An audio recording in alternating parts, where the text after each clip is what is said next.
Hello, welcome. So we're over at my house today and I'm going to do a little walk around for you on the 2003 CL600 that we're going to sell on Cars and Bids. Hopefully we get a good number on this, but I'm really just excited to kind of see what the market brings on it. As I mentioned in the description, I've had the car about maybe 8 years, something along those lines. I bought it from a fellow down in Atlanta that had it. I've done a lot of work on it myself. I really enjoyed working on this car. Did the coil packs, we did spark plugs. There's a whole list of stuff I did in the description, but it's in pretty nice shape now. Everything's great on it. Air conditioner blows cold, no leaks, everything's fine, no warning lights. Does pretty good. So let's do a little walk around and we'll do some explaining while we go. So this car was made when, I don't know, kind of what I think to be the glory days of Mercedes. After this, I think they kind of cheapened the brand a little bit. You'll see this is a AMG sort of Mercedes, and this was kind of the beginning of the cheapening. So with this car, you could get the AMG Sport package. You know, AMG used to mean, wow, really fast, tuned engines, hyper performance, all of that. With these, it really just meant you get some extra plastic. So you get the spoiler on the back, you get the body skirts down below, you get a slightly different grille on the front, and you get some AMG badges to impress your friends. But mechanically, the cars are the same. There's really no difference between this and a regular CL600. But it does look a little better from the outside. So things I've done to it as far as the outside, I did tint the windows, so they're a little bit darker than normal, just to kind of give it a little bit of a blackout effect. And I found these 20-inch wheels on a SL500 that I bought. It had an AMG Sport package as well. And I actually swapped some other wheels on that car and had these, so I bought some Michelin Sport Pilot tires for this car and put it on it. And it really did dress it up quite a bit. It made it a little bit more modern. The wheels that come with this car are a little bit too sedate, a little bit too cruiser for me, but these wheels make it look a little better. Oh, the paint shines really well in this car. You know, it's almost, 18 years old. It does have some chips and dings on it. I've taken some close-up pictures, but you'll see, you know, if you look hard enough, you're going to find some spots. There's a couple little chips down there. But all in all, it looks great, you know, from a distance or even just getting up close to it. It's a good-looking car. Paint shows well. Everything's holding up nice. Body panels fit together great. I don't think there's ever been a wreck in the car. Certainly not while I've had it. I never did do a Carfax on it, so I don't know that for sure, but it seems to me that all the panels match up and are painted the same color. So we'll see. I really don't know, but I don't think it's ever been wrecked. Certainly I've never wrecked it. Now the front end shows a little bit, you know, there's some chips from it being used and driven and such on the front. Maybe you could use a respray, but I don't know. This is a car that needs to be driven. This isn't a show queen or anything. This is a car you want to take out and enjoy that 12-cylinder twin turbo horse-powered up engine and have a good time. So, you know, it's a hoopty. There's a few little things with it. I did this today when I was washing it. Nothing pops up when you do the hood on this car, but a little bit of glue maybe will fix that. So I'm not too concerned about that. But the important stuff on this car is fine. The mechanics on it are great. The systems on it all work. It's in nice looking shape. It's a good car. It is kind of what it is. People maybe buy these cars thinking, gosh, I'm going to get a $100,000 Mercedes for, I don't know, we'll find out. Cheap, a lot less than $100,000. But man, the maintenance costs on these are brutal. As much as I try to be a bad salesman and kind of tell people everything I know about the car, you know, at a car like this, it wouldn't shock me if 3 months down the road, somebody got an $1,800 repair bill for something. That's the reality of these cars. You know, when you go to fix a car like this, you're not fixing a $8,000 or $10,000 car, you're fixing a $100,000 car. And the parts are expensive, and there's not a repair bill on this car that's, you know, it's $314. Everything's over $1,000. So again, I'm not a great salesman because I shouldn't say all that, but as long as you know what you're getting into, and if you can turn a few wrenches, nothing great, but if you can do a little bit of it, you know, you'll save yourself some money. If you're the kind of person that every time a light comes on, you're going to go to the Mercedes dealership.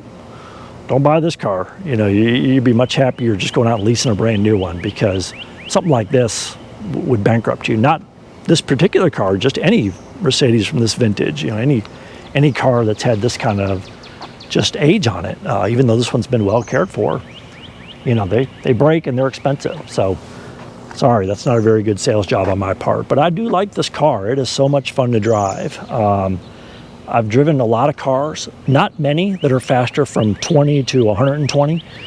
The torque in this car is unbelievable. When the 12 cylinders get past, you know, 2,000 RPMs and the twin turbos spool up, man, this thing takes off, and it will just pull and pull and pull. So it's a lot of fun to drive, and it'll go around some corners. You know, this is more their like sport touring, right? This isn't trying to be a 911 or something, but it's a fun car to take out and take a wide bend on an on-ramp or something. Looks like somebody got a little close with the keys there all over the years, so there's a couple little scratches on the door there, but you know, all in all, this car is beautiful. It gets nothing but compliments. I live in a pretty decent neighborhood, and these folks all think that this is, you know, the best car ever made, and you know, pretty fancy, brand new. Now, not brand new, but it definitely shows well. People dig this car. It gets a lot of looks. You won't see too many of these. You're not going to show up at Cars and Coffee and see 9 other, you know, CL600s. This is fairly rare, so it's kind of fun that way. So let's take a look inside and see what it's like in there. It's kind of where this car really shines. Mercedes at this time was really doing a nice job with their higher line cars on the inside. So let's take a look. You know, seats in this era, real leather. You get a wood steering wheel, you know, hand stitching all around, double stitching, just really nice. The interior's lasting and holding up very well on this car because it's quality. It's well built from the beginning. It didn't take a lot of maneuvering to get it this way. So what are we showing there? 111,000 miles. I've put probably 20,000 of those miles on this car, maybe 15, somewhere in that range. I don't drive it much, just whenever I feel like getting out and having some fun, I'll take this car. I've got a couple other cars I'll drive here and there, so it's not one that I drive a lot. Everything on it is fine. I did some work on the ABC suspension system where I replaced and rebuilt some of the valve control bodies, or control bodies for the valves. All of these cars, after they sit for about a week, will sort of lower down on their tires. When you first start it, it'll give you a, hey, the car's too low. You just push the button and it raises up instantly, and then it's fine. So I don't think that's a fault. I think all these cars were sort of made that way. So this one certainly is along those lines too. Oh boy. Nice stereo. Everything works there, subwoofer and everything. You get navigation. I don't think you'd ever use it because your phone's going to have better navigation than this car could ever do. But your phone doesn't have a nice suede headliner feel of that. So nice. Really good shape. You know, no big rips or tears or anything crazy. The car's been inside all of its life. It stays in a warehouse over in East Nashville that I have. It doesn't, you know, sit out in the sun or anything. So the inside's doing really well. Let's take a look at the engine, huh? That's what everybody wants to see on this car. Where's that 12-cylinder? So you'll notice I don't detail cars when I sell them. I did wash this car, but I don't like wax them up and do all that. I just kind of feel like that's not really showing the true car. So I don't detail engine bays either, really ever on my cars. So this one won't be either. So let's see what it looks like. It's not so bad.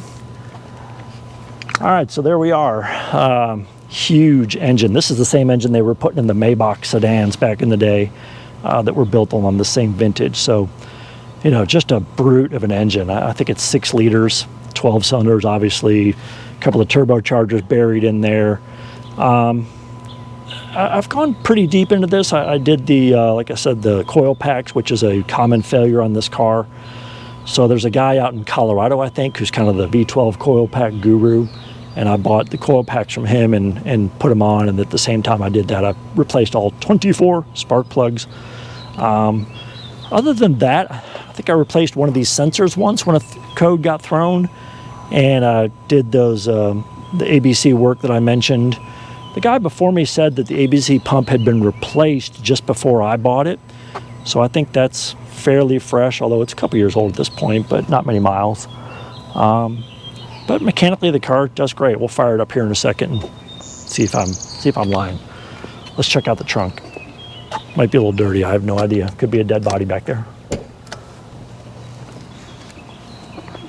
Yeah, that's a trunk. Oh, look, there is some dust and dirt back there. Every once in a while we go out to my daughter's riding lessons, and we do occasionally take this car, and that looks like some barn dirt back there. So a couple of known issues on the car. Fancy button up here does absolutely nothing. Should pull down the trunk right here. Honestly, I've just never looked into it. I don't use the car that much. It's not that big a deal to me, but maybe it could be fixed. I have no idea what's wrong with it.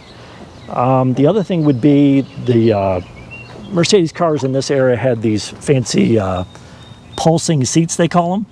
Again, that's a dead button on both seats. They don't do anything. I think on those, it's a pretty common deal where the air lines crack coming off the air compressor to actuate the bladders in the seats. And so neither one of those work. Again, I never looked into it to fix it. It wasn't that big a deal to me. I figured it'd just break again if it was going to happen. So, that's the car. Let's fire it up. You can hear it a little bit, and we'll talk about that just briefly because there is an issue with the exhaust. It's on my other video.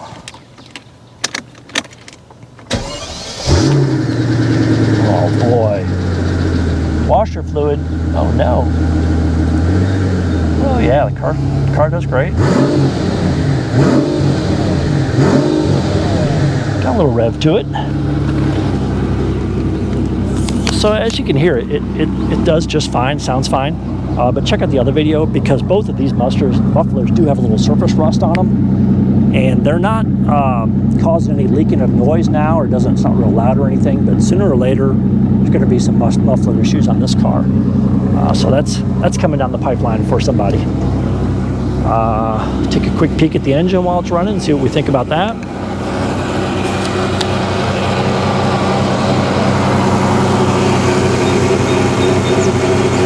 Yep, that's an engine. Nice and smooth, everything's good. All right, so that's the car. There'll be a bunch of pictures on the site. I'm gonna post that other video of the walkthrough underneath. But I hope somebody gets this car. I hope you enjoy it. It's a lot of fun. I think it's probably done depreciating, so whatever you buy it for, probably be able to sell it a couple of years for the same thing. So good luck, bid high, and bid often. Thank you.